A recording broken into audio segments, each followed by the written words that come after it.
이 카카오 먹통 사태와 관련해 박미라 기자와 조금 더 자세한 이야기 나눠보겠습니다.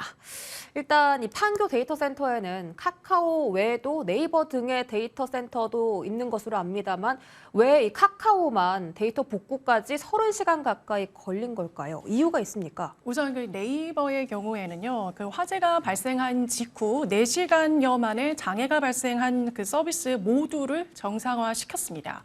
반면에 카카오는 사고가 발생한 지 11시간 만인 그러니까 어제 새벽 2시쯤부터 카카오톡 메시지의 수신과 발신 기능부터 정상화를 시키고는 있는데 그러니까 아직도 완전 복구가 안 되면서 부실 대응 논란에 도마 위에 오르고 있습니다.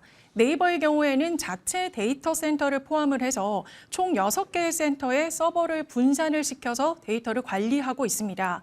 이번에 화재가 발생한 판교 데이터 센터에도 네이버 데이터 약 10%가 관리가 되고 있는데요. 이 중요한 서비스는 실시간으로 다른 데이터 센터에 옮겨가며 관리를 하고 있다고 합니다. 이걸 이중화 조치라고 하는데요. 그렇다면 카카오는 이 이중화 조치가 전혀 안 되고 있었던 거냐? 그거는 또 아닙니다. 카카오도 판교를 비롯 안양 등 총 4곳에서 데이터를 저장하고 또 관리를 하고 있습니다.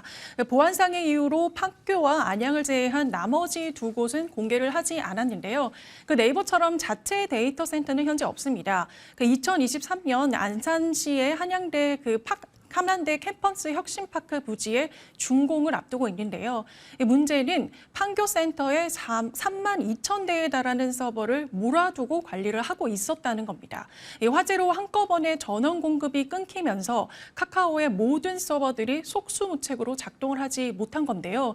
카카오 측은 지리적인 환경들을 좀 고려해서 카카오의 판교 본사와 가까운 판교 센터에 많은 데이터를 저장해 두고는 있었지만 이중화 조치가 좀 부족했던 것은 인정을 했습니다.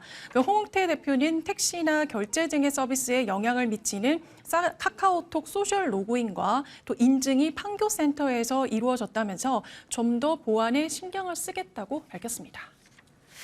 예, 이번 사태로 이 손해배상 규모에도 관심이 쏠리고 있는데 실제로 이 배상이 가능한 겁니까? 네, 우선은 이제 가장 피해가 컸던 카카오는 보상이 일부 유료 서비스에 국한될 가능성이 있습니다. 카카오톡의 경우에는 무료 서비스라서 피해 측정이 좀 어렵고 보상 근거가 부족하기 때문인데요. 카카오와 연계된 유료 서비스는 이용량 간에도 정정과 정보통신 설비의 장애 또는 고장, 또 이용량 폭주나 통신 두절 등으로 정상적인 서비스 제공에 지장이 있는 경우 보상받을 수 있다고 적시되어 있긴 합니다. 이미 카카오 멜론과 웹툰 같은 유료 서비스는 이용권을 연장해주거나 캐시를 다시 지급하는 등의 보상이 이루어지고는 있는데요. 하지만 법조계에서는 유료 서비스도 구체적인 손해를 산출하기는 쉽지 않을 것이라는 의견도 있습니다.